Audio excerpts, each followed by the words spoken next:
रात के लगभग 11 बजे थे। बारिश की बूंदें खिड़की से टकरा रही थी और तेज हवाएं किसी अजनबी के कानों में फुसफुसा रही थी। आदित्य ने अपने कमरे की खिड़की बंद की और गीले कपड़े उतारकर बिस्तर पर लेट गया। आज वह लगभग 10 साल बाद अपने गांव छायापुर लौटा था। छायापुर उत्तराखंड की पहाड़ियों में बसा एक छोटा सा गांव था जो अब वीरान होता जा रहा था। लोग कहते थे कि वहां की पुरानी हवेली में कुछ है, लेकिन आदित्य को भूत प्रेत जैसी बातों पर यकीन नहीं था। उसे तो बस अपने दादा दादी की याद खींच लाई थी। हवेली अब जर्जर हो चुकी थी, पर उसका वास्तु अब भी रोबदार था। ऊंचे खंभे, लोहे का पुराना गेट और हर कोने में सन्नाटा। गांव वाले कहते हैं, शाम के बाद उधर मत जाना, कुछ दिखता है वहां जो इंसान नहीं होता। आदित्य ने सोचा, अफवाहें हैं सब, मैं तो कल सुबह हवेली जाकर देखूंगा। सुबह हल्की धूप निकली थी। आदित्य अपने कैमरा और डायरी के साथ हवेली की ओर निकल पड़ा। रास्ते में उसे बूढ़ा हरिराम मिला। किधर जा रहे हो बाबू? हरिराम ने पूछा। हवेली देखने। दादाजी का घर था वो। हरिराम की आंखें फैल गईं। अरे मना किया था न, मत जाओ बाबू, वहां कुछ है। एक बार कोई गया, फिर लौटा नहीं। आदित्य मुस्कुराया। मैं जल्द लौट आऊंगा चाचा, डरिए मत। हवेली तक का रास्ता कच्चा और सुनसान था। दरवाजा खुद ही चरचरा कर खुल गया, जैसे कोई आदित्य का इंतजार कर रहा हो। अंदर का नजारा डरावना था। दीवारों पर जाले, फर्श पर धूल की मोटी परत और कोनों में अजीब सी ठंडक। लेकिन आदित्य सब कुछ डायरी में नोट करता रहा। तभी एक कमरे के कोने से धीमी सी सरसराहट की आवाज आई। आदित्य फिटका। कोई है? वह चिल्लाया, पर कोई जवाब नहीं। वह आवाज की दिशा में गया और देखा कि वहां एक पुराना अलमारी रखा था।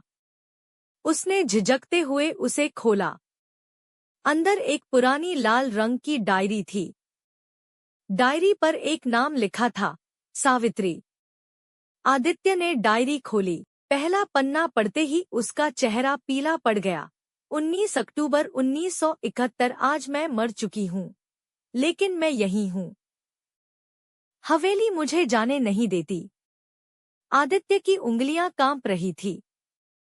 कमरे का तापमान एकाएक गिर गया। हवाएं अब दरवाजों को खड़खड़ाने लगी थी। डायरी के अगले पन्ने पर लिखा था, मैं सावित्री, हवेली के चौधरी विक्रम सिंह की पत्नी। आज इस हवेली में कुछ बहुत बुरा हुआ। मैंने एक ऐसा सच देखा जो मेरी आत्मा को कंपा गया। हवेली की तीसरी मंजिल के बंद कमरे में कुछ छुपा है, कुछ जो इंसानी नहीं है। जब मेरी शादी विक्रम सिंह से हुई, मैं सिर्फ 19 साल की थी। उस वक्त ये हवेली गांव की सबसे भव्य इमारत थी, लेकिन एक बात जो सब छुपाते थे, वो थी हवेली की तीसरी मंजिल, वो हमेशा बंद रहती। विक्रम कहते, वो हिस्सा बहुत पुराना है, वहां जाने की जरूरत नहीं, लेकिन मैं जिज्ञासु थी। एक रात हवेली में बिजली चली गई। मैं दिया लेकर निकली कि नौकरों को देखूं। गलती से मेरा पैर मुड़ा और दिया बुझ गया। उस अंधेरे में मैंने तीसरी मंजिल के दरवाजे को खुला देखा। अंदर से किसी के रोने की आवाज आ रही थी। जब मैं कमरे के पास पहुंची, वहां एक लड़की बैठी थी। गीले बाल, सफेद साड़ी और आंखें ऐसी जैसे पूरी रात सोई न हो। मैं डर गई और पीछे हटने लगी। तभी उसने कहा, सावित्री, मुझे मत छोड़ो, मैं यहाँ फंसी हूँ। मैं बेहोश हो गई। जब होश आया, विक्रम मेरे पास बैठा था और बोला, तुमने जो देखा वो तुम्हारा वहम था। लेकिन वो वहम नहीं था। मैंने उसे फिर देखा। रोज रात एक ही समय, तीसरी मंजिल से रोने की आवाजें आती। मैंने विक्रम से सच उगलवाया। डायरी के अगले पन्ने पर खून जैसे रंग से लिखा था, 31 अक्टूबर 1971, आज मैं मर जाऊंगी। मैंने विक्रम के राज को जान लिया है। हवेली के तहखाने में उस लड़की की लाश बंद है और शायद मेरी भी वहां होगी। अगर कोई ये पढ़ रहा है तो उसे न्याय दिलाना तुम्हारा फर्ज है। तभी हवेली का एक और कमरा अब खुल चुका था, वो जो पहले बंद था। वह धीरे धीरे उस कमरे की ओर बढ़ा। हाथ में डायरी थी और दिल में डर।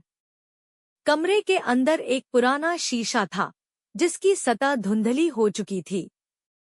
लेकिन जैसे ही आदित्य पास गया, शीशे में एक चेहरा दिखा, सावित्री का। उसकी आंखों में आंसू थे। वो कह रही थी, तहखाने में जाओ, मुझे वहां से मुक्त करो। आदित्य पीछे मुड़ा, कोई नहीं था। हवेली अब पूरी तरह अंधेरे में डूब चुकी थी। बिजली नहीं थी। आदित्य ने टॉर्च निकाली और सीढ़ियों की ओर बढ़ा। तहखाने का दरवाजा लोहे का था, जंग लगा हुआ और आधा खुला। टॉर्च की रोशनी में दीवारों पर अजीब से निशान दिख रहे थे, जैसे किसी ने नाखूनों से खुरचा हो। वहां एक पुराना संदूक रखा था और पास ही एक टूटी कुर्सी। आदित्य ने संदूक खोलने की कोशिश की, लेकिन वो ताले से बंद था। तभी हवा में एक ठंडी सांस सी महसूस हुई। किसी ने उसके कान के पास फुसफुसाया, चाबी ढूंढो। शीशे के पीछे। उसने शीशा तोड़ा। वहां एक पुरानी चाबी छुपी थी। चाबी से संदूक खोला गया। उसमें एक पुराना लाल रंग का दुपट्टा, कुछ चूड़ियां और एक कंकाल। कपड़े अब भी जस के तस थे। चूड़ियों में नाम खुदा था, अनुष्का। कोने में सावित्री खड़ी थी, सफेद साड़ी में, आंखों से आंसू बहते हुए। वो बोली, मैं अनुष्का को नहीं बचा पाई, पर तुम मुझे मुक्त कर सकते हो। कैसे? आदित्य ने कांपती आवाज में पूछा। सच्चाई सबके सामने लाओ। मुझे न्याय चाहिए।